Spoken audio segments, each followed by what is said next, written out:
What's up guys, it's Tom here and welcome to the Man United Liverpool tactical analysis and review video. And I'm sorry that this is a day late, but I got home very late yesterday evening after I was at one of my friends' wedding in the other side of the country. But I watched the game in full and I will do a detailed tactical breakdown of how Liverpool destroyed, dismantled and humiliated Manchester United, Liverpool's biggest rivals, in their own backyard. It was an absolute glorious victory, and Arne is the first Liverpool manager since Bob Paisley to win his first game against Manchester United, and I think he's the first manager to win his first 3 games since the 1930s or something crazy like that. And Mo Salah, Szoboszlai, Diaz, Jota pressed the hell out of the Man United backline, and Arne Slot's tactics worked really well, and we will break down exactly how Liverpool took advantage of Arne Slot, his new pressing system and the 4-2-4 pressing system, and also how Man United's tactics got exploited by Arne Slot, who is a very smart, very clever, very ruthless manager. And I really like this Arne Slot playing style, and I think Liverpool are genuine title contenders. And if we can avoid injuries to our key players, Liverpool can win the Premier League title. Of course, we need Man City and Arsenal to drop points during the season. We also need Liverpool to do well in big games, but so far so good. 3 games played, 7 goals scored, 0 conceded. And yes, the first 20 minutes Man United started in a very good tempo and they created some small chances, but overall Liverpool played Man United up the park. And Liverpool used a 4-2-4 formation when they were pressing high. Man United, both of their fullbacks were bombing forward, and Liverpool defended so well against Man United in the first half that Liverpool only allowed 0.08 xG for Man United in the first half. And actually most of Man United's shots and most of Man United's chances came when the game was already won by Liverpool, when it was already 3-0. So the McAllister-Gravenberch duo closed the central zones very effectively, while Jota, Diaz, Szoboszlai and Salah directed the ball into the wings, and Arne Slot has set pressing traps for Man United. It's a completely different type of pressing from Jurgen Klopp, where the whole team was pressing and there were 2 or 3 players pressing in the final third, but the traps are deeper on the pitch. Arne Slot doesn't mind some ball circulation from Casemiro and the centre backs, so the highest line is not pressing all the time, the centre backs or Casemiro. The pressure on the second line and the third line comes of the Man United build-up, where Liverpool have regained the ball. And because the fullbacks are so high, when Liverpool get the ball in the second line or the third line, we can create one-on-one situations where Salah was running at the defense, where Luis Diaz was running at the defense, sometimes Szoboszlai was running at the defense, even Gravenberch. And McAllister was actually the deepest out of the Gravenberch-McAllister double pivot. So it's not always true that Gravenberch will play as the deepest number 6. It depends on what kind of the game situation wants. And when Man United attempted the first progressive pass to the second or third line, Liverpool aggressively jumped on those balls, and Liverpool, and especially Gravenberch, won plenty of balls that way, reading the ball well and jumping aggressively. Before we analyze the tactics more in detail, I just want to single out Szoboszlai, who was absolutely amazing. His physicality, his work rate, his speed really complements the midfield very well, because McAllister is not the most mobile, he's not the biggest. Gravenberch though was also sensational, but though Szoboszlai had a stunning 90% pass accuracy and he created 3 chances, he had 50 touches, 10 recoveries, and he won 3 of his 5 ground duels. And here you can see his accurate passes with green, his inaccurate passes with red. One criticism of Szoboszlai, which a few fans picked up on, when he pretty much had a one-on-one with Onana after Liverpool were already 3-0 up, Szoboszlai doesn't hit the ball after taking a good first touch. He tries to do another shimmy to bait the defender and he loses the ball. If he shoots there, he probably scores. So Szoboszlai needs to be a little bit more ruthless. But let's talk about the pressing patterns of Analysed, because I think this is the most interesting style change from Liverpool. So there could be big differences between a 1-4-2-4 pressing system and another, because Man United used another to Liverpool. So as you can see, Salah, Jota, Diaz and Szoboszlai are the four forward players pressing the Man United backline. And Arne Slot's approach is that Liverpool will set up wide traps for Man United, forcing the ball to one centre-back, Martinez, who had limited options that you can see on this picture. The only route available was one where Gravenberch was already waiting to intercept the ball, and because Gravenberch pressed Dalot or Fernandes, depending on where the ball is going, Szoboszlai is marking Casemiro, McAllister is marking Maino, and Jota can press Martinez or De Ligt, Luis Diaz can press Mazraoui. As you can see,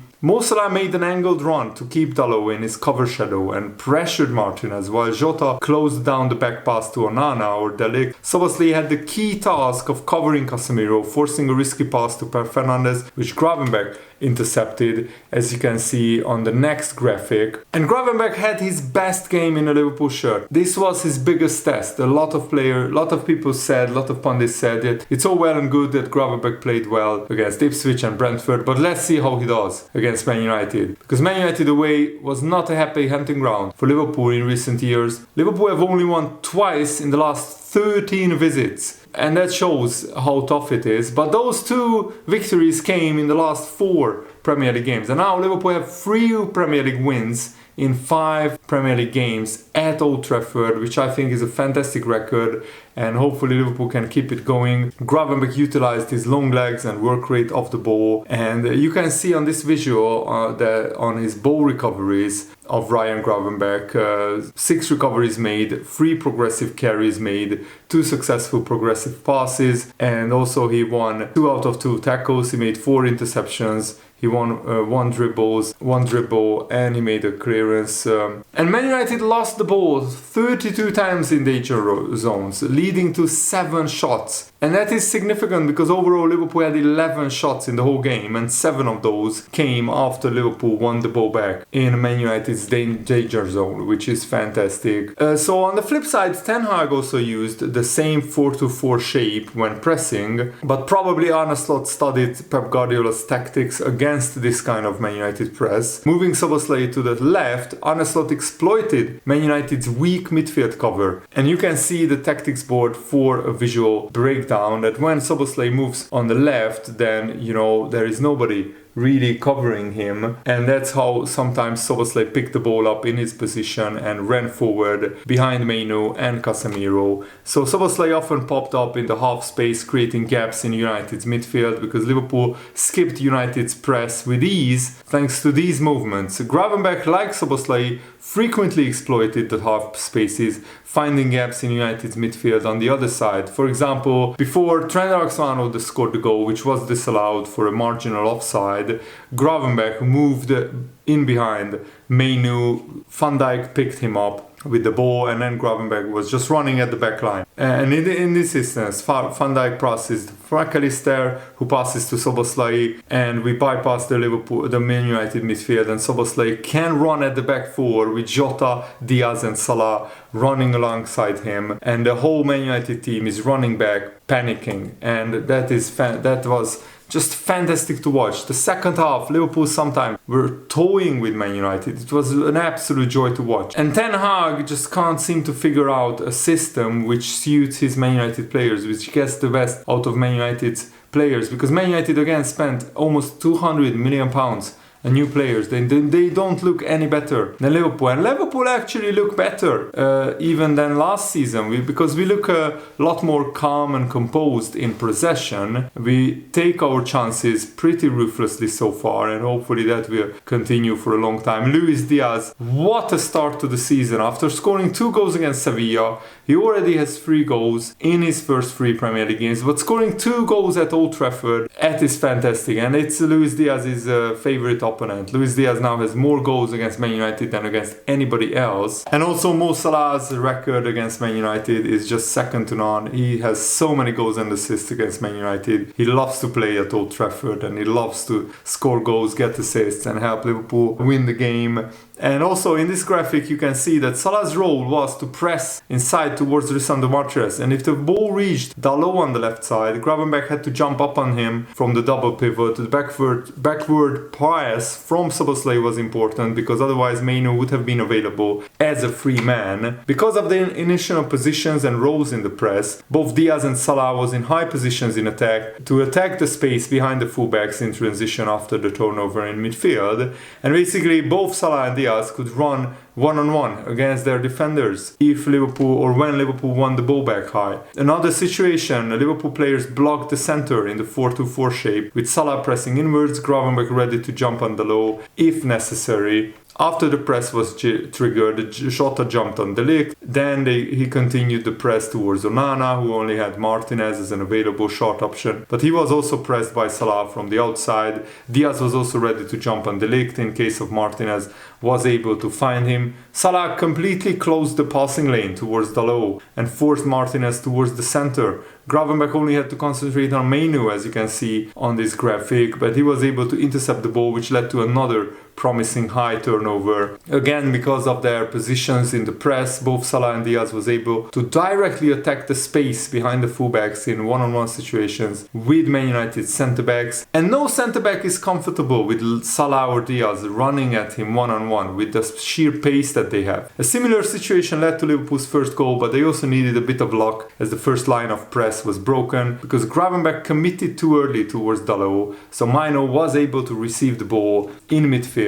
But after Casemiro lost the ball in a dangerous position, Salah and Diaz was already well behind Dalot and Mazraoui in transition, which is directly led to a goal. Slot and his staff knew how to press Man United's build-up effectively while maximizing their attacker's strength. Of course, Casemiro made a couple of big mistakes, giving the ball away twice before Liverpool's first two goals, but it was the whole team's pressing system, the whole Liverpool team's pressing system set up well by Arne that helped Liverpool take full advantage of these situations. And the way Salah found Diaz at the back post before the first goal was absolutely glorious, and Luis Diaz's finish before the second goal was also glorious. And all the time Liverpool were breaking on the Man United defenses when we won the ball back high from these pressing situations, and it's very, very promising for the future, because if we can beat Man United 3-0 while also looking pretty comfortable defensively. Zirkzee had a couple of chances in the second half which he could have scored from, but otherwise it was a pretty comfortable